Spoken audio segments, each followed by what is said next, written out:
Channel of Vadodara. સમા વિસ્તારના defence કોલોનીમાં રહેતા દંપતી વચ્ચે ઝઘડો થતાં પતિએ પત્નીને ગળો ટૂંપો આપીને હત્યા કરી ફરાર થઈ જતા પોલીસે આરોપી એવા પતિને ઝડપી પાડ્યો છે। વડોદરા શહેરના સમા વિસ્તારમાં આવેલ ડિફેન્સ કોલોનીમાં પૂર્ણિમાબેન સુધરભાઈ પૂજારી તેના પતિ સાથે રહેતી હતી। પતિ ડ્રાઇવિંગનો ધંધો કરતો હતો, જ્યારે પત્ની પોતે કમ્પ્યુટર ઓપરેટરની નોકરી કરતી હતી। જો કે આ દરમિયાન પતિ પત્ની ઉપર ચારિત્ર્યની શંકા રાખીને અવારનવાર તેની સાથે ઝઘડો કરતો હતો, જેથી આ શંકાના આધારે પતિએ પત્નીને ગળે ટૂંપો આપીને હત્યા કરી ફરાર થઈ ગયો હતો। આ બનાવ સંદર્ભે સમા પોલીસ મથકે ખબર આપવામાં આવતા જ પોલીસે પત્નીના મૃતદેહને પોસ્ટમોર્ટમ માટે સયાજી હોસ્પિટલમાં ખસેડ્યો હતો, જ્યાં પોસ્ટમોર્ટમ રિપોર્ટમાં ગળે ટૂંપો આપવામાં આવ્યો હોવાનું રિપોર્ટમાં આવતા જ પોલીસે હત્યાનો ગુનો દાખલ કરીને તપાસના ચક્રો ગતિમાન કર્યા હતા। આ દરમિયાન પોલીસે તેના પતિને નિવેદન માટે બોલાવતા હત્યા કર્યાનો ભાંડો ફૂટ્યો હતો। પોલીસે આ બનાવમાં હત્યારા પતિની ધરપકડ કરી છે।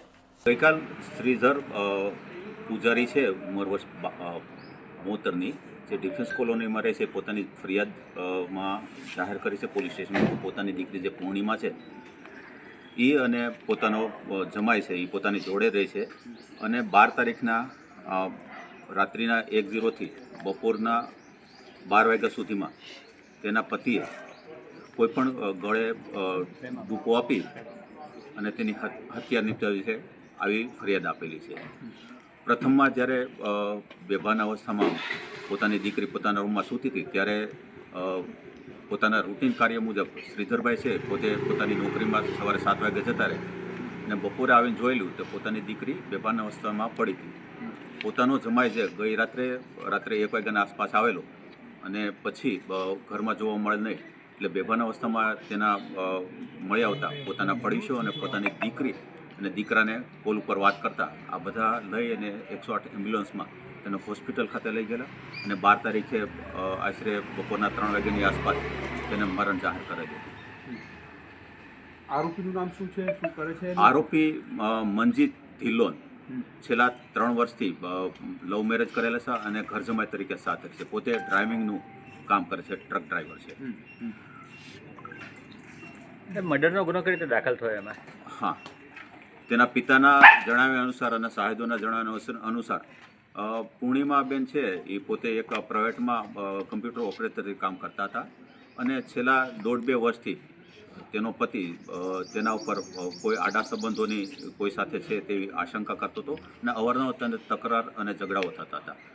અને તે દિવસે સવારે 7:30 વાગ્યા પછી કે જેને પૂર્ણિમાના પિતા શ્રીધરભાઈ છે તે નોકરી ઉપર ગયા પછી પોતાને આ બાબતેથી તકરાર થઈ, અને તકરાર દરમિયાન કેબલનો એક વાયર હતો તેનાથી તેની પત્નીને પોતે ગળા ટૂંપો આપી દીધેલો, અને ગળા ટૂંપો આપ્યા બાદ તે પોતે નાસી ગયેલો હતો।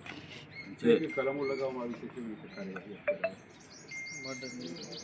બીએનએસ કલમ છે 103 એ અને જૂની જે 302 છે એ મુજબ ગુનો દાખલ કરવામાં ક્યાંથી પકડાયો, ક્યાંથી આરોપી સાહેબ?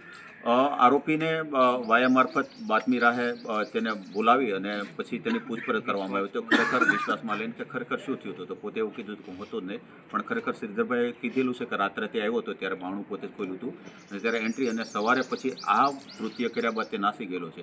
એટલે અને જે તે વખતે શ્રીધરભાઈએ જોયું કે બેભાન અવસ્થામાં છે ત્યારે પોતાની દીકરી ઉપર કોઈ પણ જાતના ઘરેણાં નહોતા, જે ઘરેણાં, અને જ્યારે આરોપીઓએ તેની પૂછપરછને અંગઝડતી કરી તો તેના ખીચામાંથી જે ઘરેણાઓ હતા, બુટી છે, મંગળસૂત્ર છે, વીંટી છે, આ બધું મળી આવેલું છે। બીજા કોઈ પદાર્થથી મારેલો, માથામાં કોઈ ઈજા? ના, બીજી કોઈ ઈજા નથી। ગળે મતલબ કેબલ વાયરથી પેલું કરી અને એને મારી નાખ્યો છે, અને આ વસ્તુ જે તે વખતે શ્રીધરભાઈને કોઈ એના ઉપર શંકા એમ નહોતી, પણ મેડિકલ રિપોર્ટનું પીએમ થયા બાદ ડૉક્ટરશ્રીએ એવો અભિપ્રાય આપેલો કે આને કોઈ ગળા ઉપર મતલબ કસીને ગળા ટૂંપો આપવાથી મરણ ગયેલું, અને એટલે આ પાકી શંકા થવાથી શ્રીધરભાઈ પોતાના જમાઈ વિરુદ્ધથી 302 મુજબની ફરિયાદ નોંધાવેલી હતી। સાહેબ, આરોપી કઈ નશીલા પદાર્થનું સેવન કરતો તેવું? ના, આરોપી કોઈ પ્રકારનું સેવન નથી કરતો। કાલે બહુ વ્યવસ્થિત એનું ડિટેલમાં ઇન્ટ્રોગેશન કરવામાં એ કોઈ બાબતનું સેવન કરતો નથી।